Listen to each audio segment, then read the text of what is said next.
श्रोतुं जानहु अंतर्यामी पुरबहु मोर मनोरथ स्वामी। आज है नरक चतुर्दशी। सबको शुभकामनाएं। उज्जवल भविष्य के लिए। कल है दीपावली। काम करते करते लेट हो गई। लाइक कमेंट कर देना। सभय सप्रेम विनीत अति सकुच सहित दो भाई। गुरुपद पंकज नाई सिरु बैठे आय सुपाय। सो तुम जानहु अंतर्यामी पुरबहु मोर मनोरथ स्वामी। निस प्रवेश मुनि आय सुदीना सबहि संध्या बंदनु कीना। कहते कथा इतिहास पुरानी रुचिर रजनी जुग जाम शिरानी।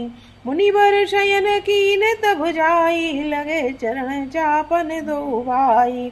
जिनके चरण सरोरुह लागी करत विविध जप जोग विरागी। तेई दो बंधु प्रेम जनु जीते गुरुपद कमल पलोटत प्रीते। बार बार मुनि आज्ञा दीनी रघुवर जाय शयन तब कीनी। चापत चरण लखने उर लाए सभय सप्रेम परम सचुपाए।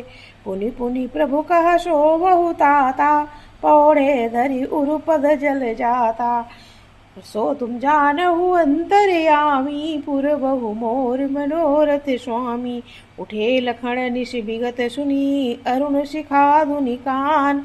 गुरु ते पहले लख जगतपति जागे राम सुजान। सो तुम जानहु अंतर्यामी पुरबहु मोर मनोरथ स्वामी। सकल सोच करि जाई नहाए नित्य निवई मुनि ने सिर नाए। समय जानिब गुरु आय सुपाई लेन प्रसून चले दो भाई। भूप बागु बरु देखऊ जाई जहाँ बसंत ऋतु रही लुभाई। लागे बिटप मनोहर नाना बरन बरन कर बेल बिताना। नव पल्लव फल सुमन सुहाए निज संपत्ति सुर रूग लजाए।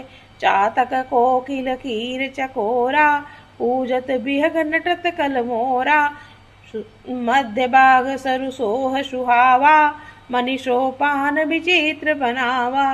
बिमल सलिल सरसिज बहुरंगा जल खग कूजत गुंजत भृंगा।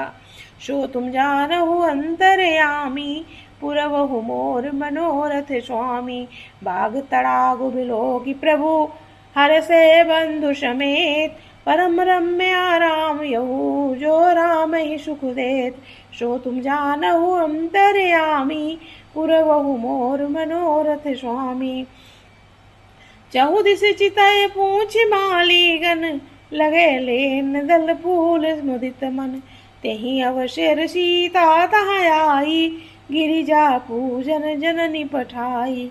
सो तुम जानहु अंतर्यामी पुरबहु मोर मनोरथ स्वामी। जिनके भय से डर भी डरता है वही प्रभु भजन का प्रभाव जिसके कारण ऐसे महान प्रभु का भय नाट्य करते हैं दिखला रहे हैं। उन्होंने कोमल मधुर और सुंदर बातें कहकर बालकों को जबरदस्ती विदा किया। वे ही दोनों भाई मानो प्रेम से जीतते हुए प्रेम पूर्वक गुरु जी के चरणों को दबा रहे हैं। मुनि बार बार आज्ञा दी तब श्री रघुनाथ जी ने जाकर शयन किया। रात बीतने पर मुर्गे का शब्द कानों से सुनकर लक्ष्मण जी उठे। जगत के स्वामी सुजान श्री रामचंद्र जी भी गुरु से पहले ही जाग गए।